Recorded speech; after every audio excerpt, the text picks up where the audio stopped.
Good morning students. आज हम पढ़ेंगे क्लास 8 का पार्ट जो तीसरा है अपना बस की यात्रा।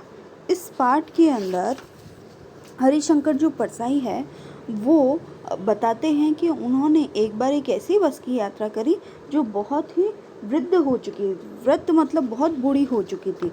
उसके अस्थि पंजर हिलने लग गए थे और उसको हम अपनी भाषा में एक खटारा बस भी कह सकते हैं। उनकी जो वो ऐसी यात्रा थी उसके बारे में उन्होंने इस पाठ के अंदर हमको बताया है कि मेरी यात्रा किस प्रकार की रही।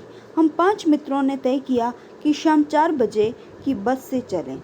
जो वो और उनके 5 मित्र थे उन्होंने तय कर लिया कि शाम की बस से हम चलते हैं। पन्ना से इस कंपनी की बस सतना के लिए घंटे भर बाद मिलती थी, जो जबलपुर की ट्रेन मिला देती थी। मतलब पन्ना से उनको पहले सतना जाना था और फिर वहाँ से जबलपुर के लिए उनको ट्रेन लेनी थी। सुबह घर पहुँच जाएंगे। उन्होंने सोचा था कि वे सुबह घर पहुँच जाएंगे और उनमें से जो 2 जने थे उनको अपनी नौकरी पर भी जाना था। मतलब शाम का जो समय था उनके लिए बहुत अच्छा था कि सफ़र में भी बीत जाएगा और रेस्ट भी हो जाएगा और दूसरे दिन हम अपना काम भी कर लेंगे। लोगों ने सलाह दी कि समझदार आदमी इस शाम वाली बस से सफ़र नहीं करते। कुछ लोग जो थे वहाँ के उन्होंने उनसे समझाया कि भाई इस बस से आप सफ़र मत कीजिए। क्या? तो उन्होंने पूछा क्या रास्ते में डाकू मिलते हैं? तो उन्होंने क्या जवाब दिया? नहीं, बस डाकिन है। बस डाकिन का मतलब है कि बस कभी भी आपको खा सकती है। डाकिन का मतलब क्या? कि बस कभी भी आपको खा सकती है, मतलब परेशान कर सकती है। बस को देखा तो श्रद्धा उमड़ पड़ी। खूब वयोवृद्ध थी। बस की जो हालत देखा तो उनको ऐसा लगा जैसे बहुत बूढ़ी हो गई है। कौन? बस जो है बहुत बूढ़ी हो गई है। सदियों के अनुभव के निशान लिए हुए थी। लोग इसलिए सफ़र नहीं करना चाहते थे कि वृद्धावस्था में इसे कष्ट होगा। मतलब जो लोग हैं वो इसमें सफ़र इसलिए नहीं करना चाहते थे कि वो सोच रहे थे कि ये बूढ़ी हो गई, पता नहीं कब धोखा दे जाए, इसलिए इसमें सफ़र करना उचित नहीं है। बस ये तो क्या है, पूजा के योग्य है भाई। सब तो ये बस की नाम की बस है और अब इसको क्या करना है कि सिर्फ खड़ा रखना चाहिए। उस पर सवार कैसे होया जा सकता है? बस कंपनी के एक हिस्सेदार भी उसी बस से जा रहे थे। हमने उनसे पूछा यह बस चलती भी है? वह बोले चलती है, क्यों नहीं चलती, अभी चलेगी, देखिएगा आप। हमने कहा वही तो हम देखना चाहते हैं। फिर उन्होंने लेखक ने पूछा अपने आप चलती है यह? तो हिस्सेदार बोला हाँ जी, और कैसे चलेगी? गजब हो गया, ऐसी बस अपने आप चलती है? लेखक कह रहे हैं कि गजब हो गया, ऐसी जो बस है वो अपने आप चलती है क्या? हम आगा पीछा करने लगे। डॉक्टर मित्र ने कहा डरो मत, चलो, बस अनुभवी है। उन्होंने कहा कि डरो मत, चलो, बस क्या है बहुत पुरानी है, मतलब जितनी पुरानी है उतनी अनुभवी है। नई नवेली बसों की तरह ज़्यादा विश्वसनीय है। हमें बेटों की तरह प्यार में गोद में लेकर चलेगी। वो कह रहे हैं कि भाई नई नवेली जो बसें होती है उनसे ज़्यादा विश्वसनीय है क्योंकि ये पुरानी और अनुभवी है और गोद में बिठा के ले चलेगी, मतलब अपनी सीटों पे बिठा करके हमें आराम से समय पर अपने गंतव्य स्थान तक पहुंचाएगी। गंतव्य मतलब हमको जहाँ जाना है वहाँ पर। हम बैठ गए। जो छोड़ने आए थे वे इस तरह से देख रहे थे जैसे अंतिम विदा दे रहे हो।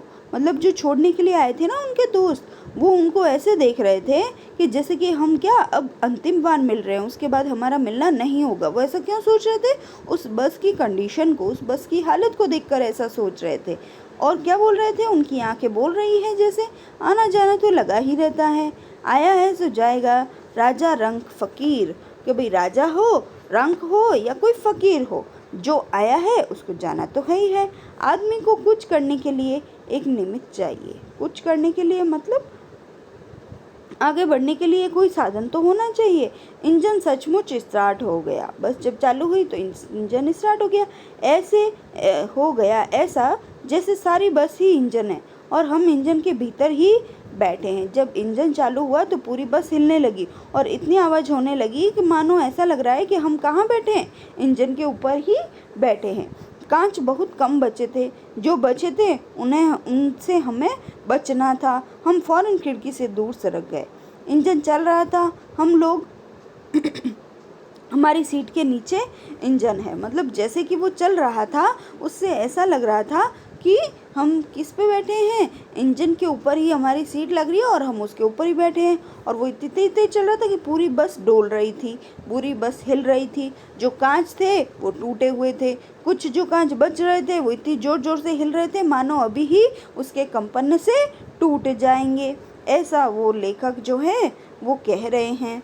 बस सचमुच चल पड़ी और हमें लगा यह गांधी जी के असहयोग और सविनय अवज्ञा आंदोलन का वक्त अवश्य जवान रही होगी। वो कह रहे हैं कि इसने असहयोग आंदोलन की बात क्यों करी है, क्योंकि बस के जो पुर्जे थे वो ही क्या उस बस का साथ नहीं दे रहे थे। और सविनय अवज्ञा आंदोलन का मतलब इसमें ये बताया कि भाई विनय पूर्वक जैसे पुर्जों ने मना ही कर दिया हो कि हम क्या नहीं मानेंगे, इस ड्राइवर की बात नहीं मानेंगे।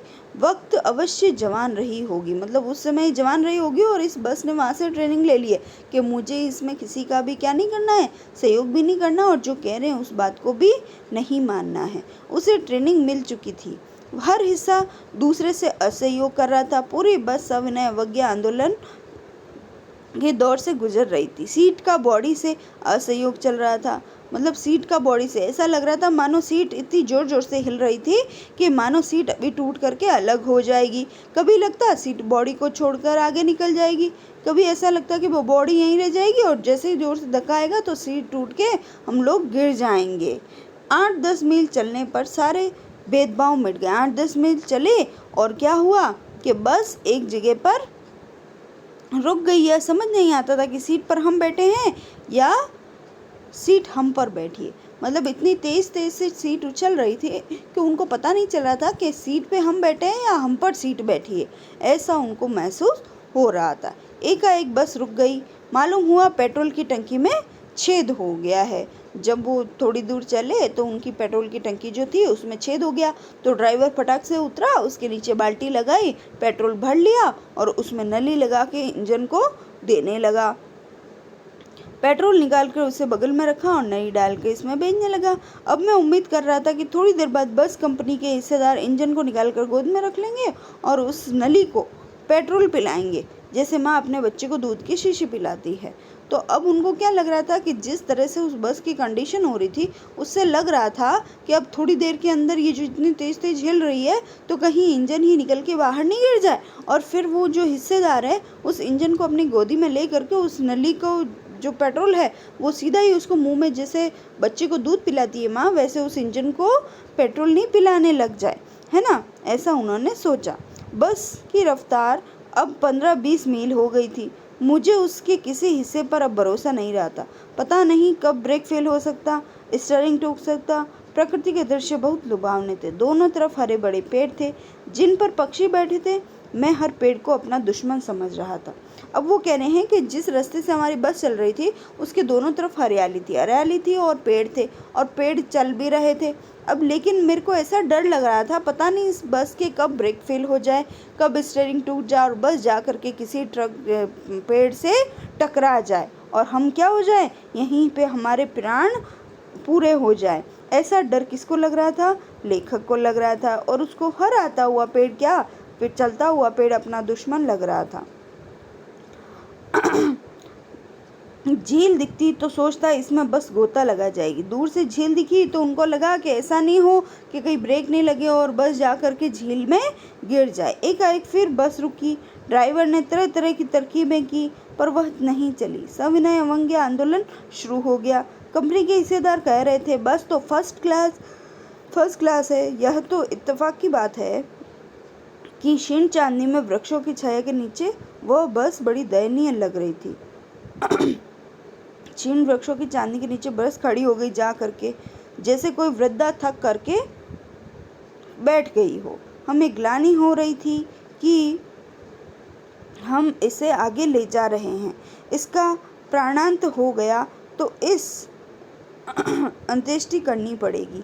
वो कह रहे हैं कि अगर ये बस चलती चलती जो हम इसको ऐसा चला रहे थे, हम इसमें बैठे थे और यहाँ तक इसने पहुँचाया है, अगर ये बीच में मर गए तो क्या होगा, परेशानी हो जाएगी। उन्होंने ऐसा बोला। ठीक है, जिसने, लेखक ने। हिस्सेदार साहब ने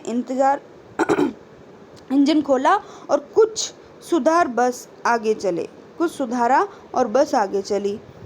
चाल और कम हो गई थी। भाई जब रुक गई थी तो उसमें कुछ प्रॉब्लम हो गई थी, फिर उसको सही करा और फिर उसमें बैठ करके चलने लगे। अब बस की जो गति थी वो और पहले जितनी चल रही थी उससे धीमे हो गई और वो धीरे धीरे साइड में चल रही थी, सड़क के किनारे पर चल रही थी। चांदनी में रास्ता टटोलकर वह रेंग रही थी। आगे या पीछे से आने वाली कोई भी गाड़ी दिखती तो एकमात्र किनारे पे खड़ी हो जाती, कहती निकल जाओ बेटी, अब अपनी तो यह उम्र नहीं रही। मतलब वो बस इतनी धीमे चल रही थी क्योंकि बुढ़ी हो चुकी थी, कभी भी उसका कोई भी पुर्जा बिल्कुल ख़राब हो सकता था, बिल्कुल टूट सकता था। तो वो दूसरे जो गाड़ियाँ थी उनके लिए मानो वो कह रही थी कि भाई तुम जिस तेज़ी से निकल रही हो वो निकल जाओ, तेज़ी में चलना मेरे बस की बात नहीं है। लेखक कह रहे हैं बस ऐसा सोच रही होगी। एक पुलिया के ऊपर पहुंचे ही थे कि एक टायर फिस करके बैठ गया। वो एक पुलिया पे चढ़े और उस 4 टायर होते हैं उसमें एक टायर जो था वो क्या हो गया, फट गया। एक टायर फट गया और जोर से आवाज आई और बस वहीं रुक गई। बहुत जोर से हिलकर थम गई। अब स्पीड में होती तो उछलकर नाले में गिर जाती। मैंने उस कंपनी के हिस्सेदार की तरफ पहली बार श्रद्धा भाव से देखा। वह टायरों की हालत जानते थे फिर भी जान हथेली पर लेकर इस बस से सफ़र कर रहे हैं कि भाई जो वो बस का हिस्सेदार था उसको इस बस की पूरी हालत पता थी, पूरी कंडीशन पता थी, लेकिन फिर भी वो इस बस में क्या कर रहे हैं, सफ़र कर रहे हैं। उनको मतलब अपने प्राणों की या दूसरों के प्राणों की कोई चिंता नहीं है, लेकिन फिर भी वो क्या कर रहे हैं, इसके अंदर सफ़र कर रहे हैं। उत्सर्ग की ऐसी भावना दुर्लभ है। सोचा इस आदमी को साहस और बलिदान भावना का सही उपयोग नहीं हो रहा है।